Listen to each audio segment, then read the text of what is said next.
2025 లేదా 26లో డిగ్రీ లేదా బీటెక్ చదివారా? సాఫ్ట్‌వేర్ జాబ్ కోసం ఎదురు చూస్తున్నారా? అయితే కోడ్ జ్ఞాన్ 100 డేస్ కోర్సులో చేరండి, జాబ్ సాధించండి. ఇక్కడ యావరేజ్ స్కిల్ సెట్ హ్మ్. ట్రైన్ చేయొచ్చా అన్న పాయింట్ ఉంటుంది. ట్రైన్ చేయొచ్చా అంటే క్యాండిడేట్ బిహేవియర్ని బట్టి వాళ్ళ దగ్గర స్కిల్ లేకపోయినా ట్రైన్ చేస్తే మన దగ్గర సెట్ అవుతారు అన్న పాయింట్ ఒకటి చెప్పొచ్చు. ఓకే. అంటే కొంతమందికి స్కిల్ ఉంటుంది హ్మ్.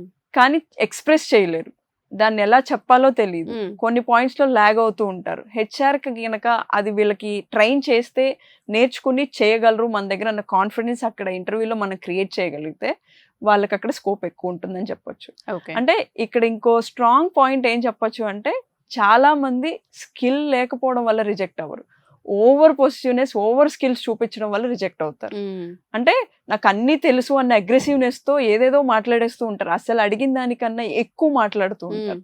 ఆ పాయింట్లో కూడా రిజెక్షన్స్ ఎక్కువ అవుతాయి. ఓకే. స్టూడెంట్ అన్నవాడు హెచ్ఆర్ అడిగిన దానికి ఎంత క్లియర్గా, ఎంత పొసెసివ్గా, ఎంత స్ట్రాంగ్గా ఆన్సర్ చెప్తున్నారు అన్నది చాలా ఇంపార్టెంట్. ఇక్కడ ఎక్కువ నాకు అన్నీ తెలుసు, ఈ సింపుల్ క్వశ్చన్కి నేను ఆన్సర్ చెప్పలేనా అని ఓవర్ కాన్ఫిడెన్స్తో ఎక్కువ మాట్లాడేస్తుంది. అసలు మెయిన్ స్కిల్ కన్నా ఎక్స్ట్రా యాటిట్యూడ్స్ బయటకు వస్తాయి అక్కడ. ఓకే. ఆ పాయింట్లో రిజెక్ట్ చేసేస్తారు. అంటే కంపెనీకి కావాల్సింది మెయిన్ స్కిల్ సెట్టే చూస్తున్నారు ఇప్పుడు. వీళ్ళు ఎంత అగ్రెసివ్గా యాక్టివ్గా ఉన్నారు అన్న దాంతో పాటు వర్క్ని ఎంత నీట్గా చేయగలరు, ప్రెజెంటింగ్, ఆ హ్యాండ్లింగ్, వాళ్ళు కరెక్ట్గా డెలివర్ చేయగలరా లేదా అడిగిన క్వశ్చన్కి అన్నది చాలా ఇంపార్టెంట్. ఇప్పుడు క్లయింట్ దగ్గరికి వెళ్తే వాళ్ళు అడిగిన దానికి మనం ఎక్స్ప్లెనేషన్ ఎగ్జాక్ట్గా డెలివర్ చేయగలుగుతున్నామా లేదా అన్నది చాలా ఇంపార్టెంట్. ఆ పాయింట్ హెచ్ఆర్ చాలా క్లియర్గా అబ్జర్వ్ చేస్తారు అక్కడ. లేదు అంటే అక్కడే రిజెక్షన్స్ అయిపోతూ ఉంటాయి. ఇక్కడ వాళ్ళ స్కిల్ కన్నా వాళ్ళ ఇంటరాక్షన్ అన్నది చాలా ఇంపార్టెంట్. స్కిల్తో పాటు నాట్ ఓన్లీ స్కిల్, ఇంటరాక్షన్, ఆ టైం లైన్స్ అన్నీ కూడా చాలా ఇంపార్టెంట్. ఆ టైంకి మనం ఎలా మాట్లాడుతున్నాం, ఎలా బిహేవ్ చేస్తున్నాం అనేది చాలా ఇంపార్టెంట్. ఎగ్జాక్ట్లీ. ఉంది కదా మాకు అన్నీ తెలుసు కదా అని ఏదేదో మాట్లాడేస్తే దానివల్ల ఉపయోగం లేదు. అంటే వాళ్ళకి స్కిల్ ఉండి కూడా రిజెక్ట్ అయిపోతూ ఉంటారు. ఇక్కడ స్కిల్ ఉండి రిజెక్షన్ అయ్యే వాళ్ళు ఎక్కువ, స్కిల్ లేకపోయినా ఇన్ అయ్యే వాళ్ళు చాలా ఎక్కువ మంది ఉన్నారు.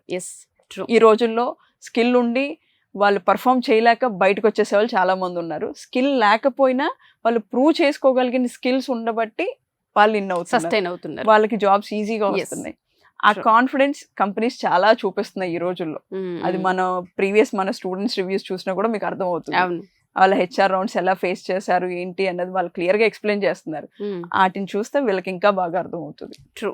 చాలా మంది కోడ్ జ్ఞాన్లో జాయిన్ అవ్వాలనుకుంటున్నాం, అసలు ఇక్కడ ఎలా ఉంటుంది అని అడుగుతూ ఉంటుంటారు. అండ్ మీరు ఎక్స్పీరియన్స్ మొత్తం చెప్తూ ఉన్నారు కదా, మీ వరకు ఎలా తెలిసింది డేటా? అసలు అంటే మన దగ్గర ఇక్కడ డేటా ఉంటుందండి. ప్రతి స్టూడెంట్ ఇంటర్వ్యూకి వెళ్ళే స్టూడెంట్ ప్రతి ఒక్కరి దగ్గర మనం ఫీడ్బ్యాక్ తీసుకుంటాం. ఓకే. స్టూడెంట్ ఇంటర్వ్యూ ఫేస్ చేయాలంటే ముందు రోజే మనం వాళ్ళకి గైడెన్స్ ఇస్తాం. సో కంపెనీలో మీకు ఇంటర్వ్యూ ఉంది రేపు, దాన్ని ఎలా ఫేస్ చేయాలి, ఆ ఇంటర్వ్యూ అంటే వీళ్ళకి ఇక్కడ కమ్యూనికేషన్, యాప్టిట్యూడ్, రీజనింగ్ అనేవి కూడా నేర్పిస్తాం మనం. నాట్ ఓన్లీ వాళ్ళ సబ్జెక్టు మెయిన్ కోర్సు, దాంతోపాటు ఇవి అడిషనల్గా స్కిల్స్ ఇస్తాం. ఎందుకు అంటే ఇంటర్వ్యూ పాయింట్లో ఇవి చాలా ఇంపార్టెంట్. వాళ్ళ హెచ్ఆర్ రౌండ్ క్లియర్ చేయాలంటే ఫస్ట్ ఈ 3 ఉండాలి వాళ్ళ మెయిన్ సబ్జెక్ట్తో పాటు. మనం ఇక్కడ ఫస్ట్ 45 డేస్లో మన దగ్గర జాయిన్ అయ్యాక ఫస్ట్ 44 డేస్ వరకు వాళ్ళకి main subject, aptitude, reasoning, communication ఇవి కూడా నేర్పించి ఒక ఇంటర్వ్యూ ఫేస్ చేయడానికి కావాల్సిన బేసిక్ స్కిల్స్ అన్ని మనం స్ట్రాంగ్ చేస్తాం. 45th డే నుంచి మనం వాళ్ళకి జాబ్ యాక్సెస్లు ఇస్తాం. అంటే వచ్చిన ఫస్ట్ డే ఇవ్వచ్చు, కానీ వాళ్ళకి ఎలా వెళ్ళాలి, ఎలా అటెండ్ చేయాలి అన్న నాలెడ్జ్ ఉండదు. కాలేజ్లో ఉన్న నాలెడ్జ్తో వెళ్తారు కానీ దాన్ని క్రాక్ చేయలేరు. వీళ్ళు వచ్చి మనతో మాట్లాడితే మనకు తెలుస్తుంది. అది చేయకుండా వాళ్ళు బ్లైండ్గా అటెండ్ అవుతూ ఉంటారు, నెంబర్ ఆఫ్ ఇంటర్వ్యూస్కి వెళ్తారు, కానీ దానివల్ల యూజ్ ఉండదు. మనం ఎప్పుడైతే ఈ 44 డేస్ అనేది పెట్టుకున్నామో 45th డే నుంచి వాళ్ళకి డ్రైవ్ యాక్సెస్ ఇస్తున్నామో అప్పటి నుంచి ప్లేస్మెంట్ రేషియో అనేది కొంచెం పెరిగిందండి. అంటే వాళ్ళకంటూ ఒక కాన్ఫిడెన్స్ వస్తుంది. ఓకే, నేను ఇప్పుడు సబ్జెక్ట్ వైజ్ స్ట్రాంగ్ ఉన్నాను, కమ్యూనికేషన్ వైజ్, యాప్టిట్యూడ్, రీజనింగ్ అన్నిట్లోనూ స్ట్రాంగ్ ఉన్నాను. ఒక ఇంటర్వ్యూలో ఎలా బిహేవ్ చేయాలి అన్న దాని గురించి కూడా వీళ్ళ క్లాసెస్ జరుగుతూ ఉంటాయి. వాటి వల్ల వీళ్ళకంటూ ఒక ఓన్ కాన్ఫిడెన్స్ వస్తుంది.